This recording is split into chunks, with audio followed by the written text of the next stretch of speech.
Analisa das televisões, principalmente os mais doutorados, é que são os donos do destino deste país, e não são. Quem é dono deste país está na rua. Esse está a manifestar. Portanto, vai manchar o quê? Não há nenhuma mancha que se vai criar, porque a interpretação ao chamamento para as manifestações é feita pela população. O que você tem que fazer é dialogar com o povo. Então, eu não estou preocupado com as pequenas vozes que dizem, olha, você cuidado porque vocês vão ficar mal vistos. Mal vistos por quem? Por 3, 5 pessoas. Nós temos 90% da população moçambicana pobre. Nós temos mais de 60% da população que não tem água potável. Ou por outra, está na situação que eu contei, de não conseguir abrir uma torneira ou uma água limpa. Nós não temos. São essas pessoas que estão a manifestar. Elas estão preocupadas se aconteceu, por exemplo, o roubo de uma arma ou... Não estão preocupadas.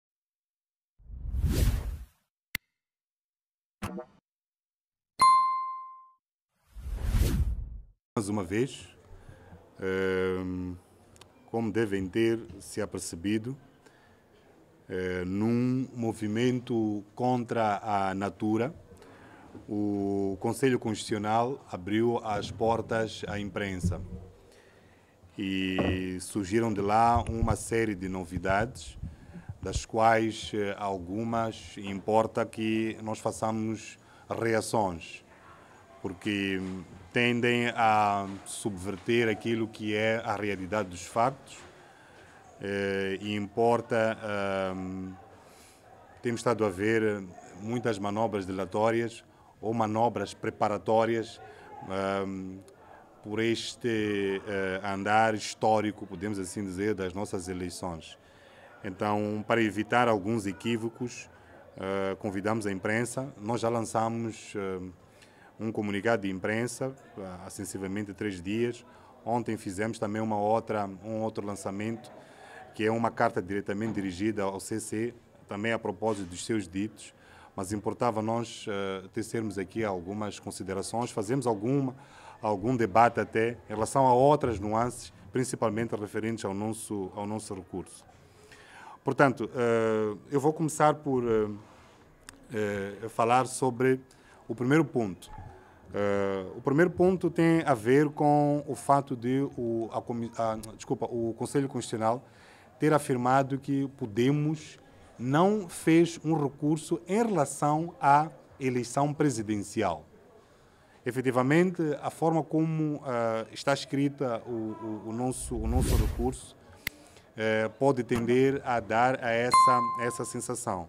Mas decorre que, por razões jurídicas, nós respondemos à deliberação 105 da CNE.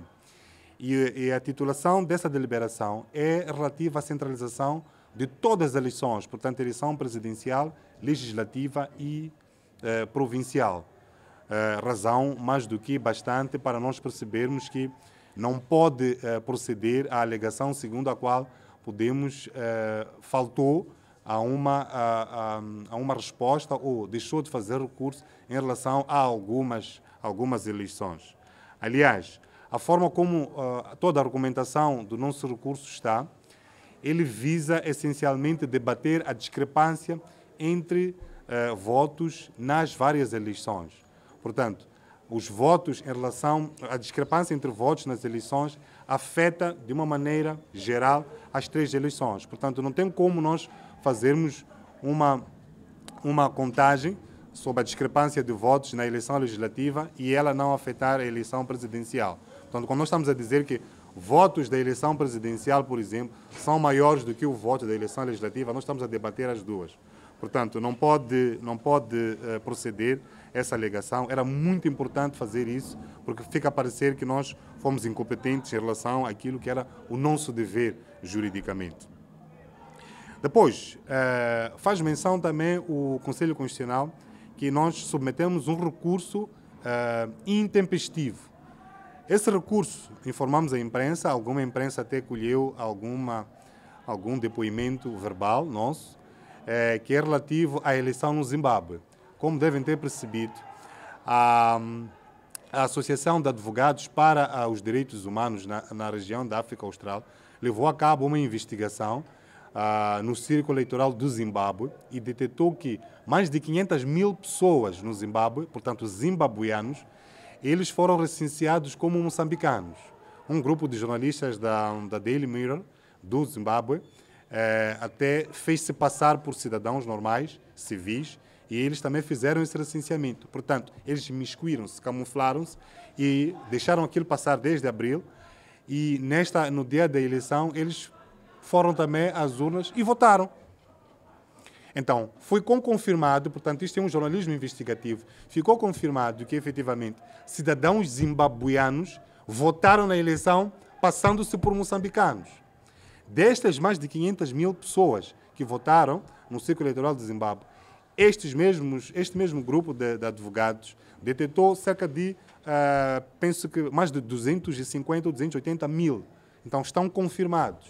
É com base nesta investigação deles que o Podemos, VM7, o grupo, pegou e fez um recurso ao Conselho Constitucional pedindo a anulação desta eleição por ter sido marcadamente fraudulenta em razão de que cidadãos sem capacidade eleitoral, não é? Personalidade é uma coisa, a capacidade é outra, portanto eles não são moçambicanos, eles não podem votar, sem capacidade eleitoral, votaram. Ficamos agora a saber que o Conselho Constitucional vai julgar o nosso recurso intempestivo, ou, portanto, não vai apreciar o recurso. Qual é a justificação? Exatamente esta, diz que é intempestivo, ou, portanto, entrou fora do prazo. Mas se nós nos lembrarmos, recentemente, em junho, a CADE foi chumbada, alegadamente porque há documentos que meteram fora do prazo, portanto, sim, fora do prazo e outras questões. A nossa justificação era que, de acordo com o princípio de aquisição progressiva dos atos, aquela questão já estava ultrapassada. Mas a CNE disse que a aquisição progressiva dos atos não era um dado absoluto e o CC veio confirmar que, efetivamente, havendo um facto ocorrido num momento transato, ele pode ser suscitado se representar uma irregularidade absolutamente invalidante. Ou, por outra, qualquer questão pode ser levantada fora do prazo. Nós, dentro desse espírito, porque agora configura uma jurisprudência, onde perceber que o direito constitucional vale-se de duas premissas, é a lei e é a jurisprudência. Quando o órgão, que é o Conselho Constitucional, emite uma decisão, essa decisão transita e forma uma espécie de lei, chamam de jurisprudência. Então, é com base nessa jurisprudência que nós submetemos este recurso, dizendo que mais de 500 mil pessoas foram recenseadas, passando-se por moçambicanos. Isto é motivo suficiente para ver a anulação daquela eleição. Portanto, o que está a acontecer agora, estamos a perceber, não está a acontecer só agora, tem sido este apanágio do CC, que é executar a lei à medida daquilo que lhe convém. Então, antes, não é, para chumbar a CADE, podia chumbar a CADE invocando factos que aconteceram em momento transato, portanto, em momento que já tinha consolidado como dado adquirido, e agora, que é para chumbar a eleição no Zimbábue, diz que já não pode porque é intempestivo. Então, era para chamar a atenção a isto, que o CC deveria ter feito o quê? Que é oficiar o Ministério do Interior para verificar se esses cidadãos têm pelo menos dupla nacionalidade, que é a única expressão que pode salvar aquela eleição. O terceiro ponto é sobre a verificação de editais. Como onde ter percebido, definitivamente nós estamos mergulhados na maior crise pós-eleitoral. E esta crise eleitoral advém do fato de todo o processo eleitoral ter sido embrulhado num manto de fraude. Desde o recenseamento, a credenciação, o momento de votação, o momento de contagem e todo o apuramento que a CNE fez. Portanto, nós estamos mergulhados numa crise exatamente porque as instituições que gerem o processo eleitoral, CNE, STAI e Conselho Constitucional, estão em profundo descrédito com a sociedade. Portanto, não há confiança. O que fizeram as várias instituições que têm interesse com a prevalência do nosso Estado de Direito Democrático? Aconselharam o Conselho Constitucional a ser transparente. O Conselho Constitucional, ao invés de enveredar pela transparência, fechou-se em copas. Portanto, começou a fazer um apuramento com critérios que nunca foram consolidados como critérios de consenso entre todos interessados e contra-interessados nas eleições. Quem são os interessados? São os partidos políticos e os candidatos. Os contra-interessados, toda a sociedade civil, que colocou-se como observadores e por aí em diante. Aconselharam o Conselho Constitucional a ser transparente.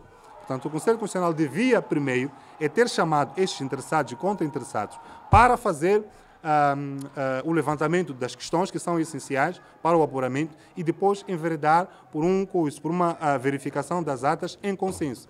Aliás, já ter percebido, por exemplo, que usando da lei de informação, por exemplo, o economista Roberto Tibana solicitou que ele fizesse uma auditoria às atas. E esta auditoria nunca chegou a ser feita em razão de que a CNE indeferiu o pedido. Portanto, estamos numa situação em que nós temos juízes, maioritariamente da Frelimo, que estão para desinfetar um material infectado a favor da Frelimo. Então, quem é que vai acreditar naqueles resultados? A única forma de credibilizar aquele processo seria efetivamente contemplar todos os participantes interessados e contra-interessados. E mais, nós fizemos um protesto a quando penso que é o Acórdão 55, que mandou o nosso recurso para ser só apreciado em fase de validação. E nós dissemos que, de acordo com o artigo 123 da Lei Orgânica do Conselho Constitucional, manda que 5 dias, em princípio 5 dias depois de submetido o recurso, ele tem que ser apreciado e julgado. E até hoje o Conselho Constitucional não julgou o nosso recurso. Isso configura um ilícito, configura uma infração à lei, uma lei a que o próprio Conselho Constitucional está obrigado a cumprir. Confiar. Há um artigo, penso que é do João Feijó, um outro economista, disse uma coisa espetacular. Um problema que exigia uma solução política está a degenerar em tentativas de solução armada, militar, policial, seja lá o que for. Este não é um problema de polícia. Portanto, a pergunta que me faz sobre se nós temos controle, temos. Tanto é que, quando são 16 horas, o que acontece? O que acontece? Volta, exatamente. Então, há controle absoluto. Agora, há sim pequenos resquícios. Há pessoas que fazem, portagens, por aí em diante. Vandalizam lojas, por exemplo. Nós ficamos a saber, por exemplo, dos primeiros eventos de vandalização de lojas. Ficamos a saber que, afinal de contas, aquele bottle store era de um membro da Frelimo. Quer dizer, eu não sei se percebe, é isso que estamos a tentar dizer, que as pessoas, elas extravasam, mas elas extravasam interpretando, não é? Interpretando a manifestação em função das consequências que esta governação teve. Então, se nós fôssemos entrevistar cada uma das pessoas, provavelmente nós teríamos por exemplo, laudos espetaculares. Nós íamos ficar com revelações que neste momento são inimagináveis. Portanto, nós temos sim controle sobre estas manifestações, mas o maior de todos que nós precisaríamos é de uma decisão política. E uma decisão política, por exemplo, passa por dizer assim, por exemplo, a Frelimo, não temos que esconder. Muitas vezes nós dizemos aquele partido. Não temos que dizer aquele partido. A Frelimo tem que tentar o máximo, que vai ser difícil, deixar de querer influenciar os órgãos do Estado. Se deixar estes órgãos funcionarem, eles vão funcionar com independência, com isenção, com imparcialidade, com a coerência, não é? E há de ver que estas coisas vão funcionar. Então, por exemplo, o Conselho Constitucional não estaria a fazer estas manobras. Até esta altura, o Conselho Constitucional já estaria a fazer o quê? A pacificação. Mas não. Está a ver? Então, uma decisão política, não é? É uma delas. Eu estou a falar, é uma delas, não é? Uma decisão política podia resvalar na pacificação deste país. Por exemplo, o engenheiro Venâncio foi convidado pelo Presidente da República. Acho que ele não tinha noção de que o engenheiro Venâncio também estava interessado em diálogo, só que era um diálogo com a agenda. O engenheiro Venâncio depositou, não é, termos de referência para o diálogo. Houve resposta do Presidente da República? Não. Está a ver? Decisões políticas não estão a gerar a pacificação. Então, uma decisão política, outra decisão política, outra decisão política, já teria amainado estes ânimos. As pessoas querem o que querem e já reivindicam. Estão a dizer que se aparecessem, por exemplo, neste momento, pessoas que estão no governo aparecessem, por exemplo, e dissessem, olha, na verdade nós já temos dinheiro e na zona X já queremos construir uma série de escolas. Muito provavelmente, as pessoas que se manifestam por causa das escolas já iam sair. Se há outros que manifestam-se por causa de comida, quer dizer, por aí em diante, nós já teríamos. É por isso que daqueles nossos 20 pontos, se notarem, há um que nós dizemos, acho que é o último, nós falamos de quê? Quem leu aquilo? Lanche escolar. Não é? Nós falamos de lanche escolar. Nós, muitas vezes, queremos falar sobre decisões muito cozinhadas, vamos avaliar o plano e não sei o quê, aquelas linguagens todas. Não é isso que a população quer. Fome. Há uma mãe que não consegue, ela tem 3 filhos, provavelmente seja viúva, provavelmente até seja divorciada. Ela não consegue dar conta das crianças. Ela precisa de comida para aquelas crianças.